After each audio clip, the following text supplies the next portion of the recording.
ang kuwit ng balat sa akin. Dahil ay ipagsapalaran sa mga at talagang pinagulan kaya ng magic ng saga.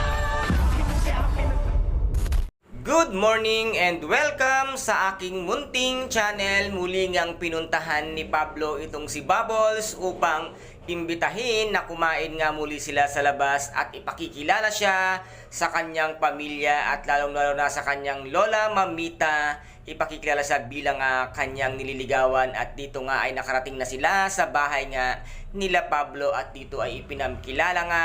nitong si Pablo si Bubbles sa kanyang lola, mamita at habang kumakain nga sila ay pinagmamasdan nga ni mamita kung ano ang kilos nga nitong si Bubbles at nasabi nga niya dito na magaspang ang pagkilos nga at hindi maganda ang pag-uugali kaya hindi nga matatanggap ni mamita ito ngang si Bubbles at dito nga ay tinanong niya kung saan sila nagkakilala nitong si Pablo at nasabi nga ni Bubbles na nagkakilala sila sa isang resto bar na kung saan nga siya nagtatrabaho bilang isang waitress at dito naman ay talagang nawala na halos ng gana itong si mamita nga sa lahat ng mga sinasabi at naririnig niya dito nga kaya Bubbles kung kaya't hindi naman makibo ito ngang si Pablo dahil alam na alam niya ang ugali at kilatis ng kanyang mamita at dito naman ay sumama nga itong si Bubbles upang magligo nga sila sa pool nitong sa bahay nga nila Pablo na kung saan ngayon nga ay talagang magkasama sila at dito nga ay nasabi ni Pablo na pwede silang magsama at dito hinawakan nga nitong si Pablo ang balikat nga ni Bubbles at agad namang dumating itong si Aling Tinding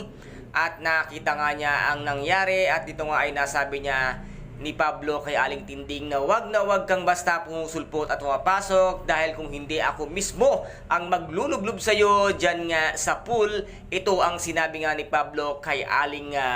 Tinding at dito naman ay nakita na nga talaga nito ngang si Bubbles ang tunay na pag-uugali nga nito nga si Pablo at dito nga ay tinangka siyang gahasain at ano ang kanyang gagawin at dito ay nanlaban nga itong si Bubbles kay Pablo kaya't nakatakas ito at nasabi nga niya kay Tanggol at dito nga sa bar na kanyang pinagtatrabuhan kung anong tunay na ugali ang meron nga itong si Pablo kung kaya't dito nga ay sinumbong ni Bubbles kay Tanggol at dito nga ay nagkagulo at nagpang-abot nga ang dalawa at dito ay nabugbog nga ng husto ito nga si Pablo dahil wala nga siyang kalaban-laban dito nga kay Tanggol na hari nga ng Quiapo. And guys, ito po ang ating pakaaabangan sa Lunes dito nga sa tinaguriang pambansang teleserye FPJ ang Batang Quiapo at kung nagustuhan po ninyo ang aking videos for today, paki-subscribe na lamang po ng aking channel, paki-like and share para maging update kayo sa lahat ng gagawin kong videos. Maraming salamat po. Ingat, God bless and bye-bye!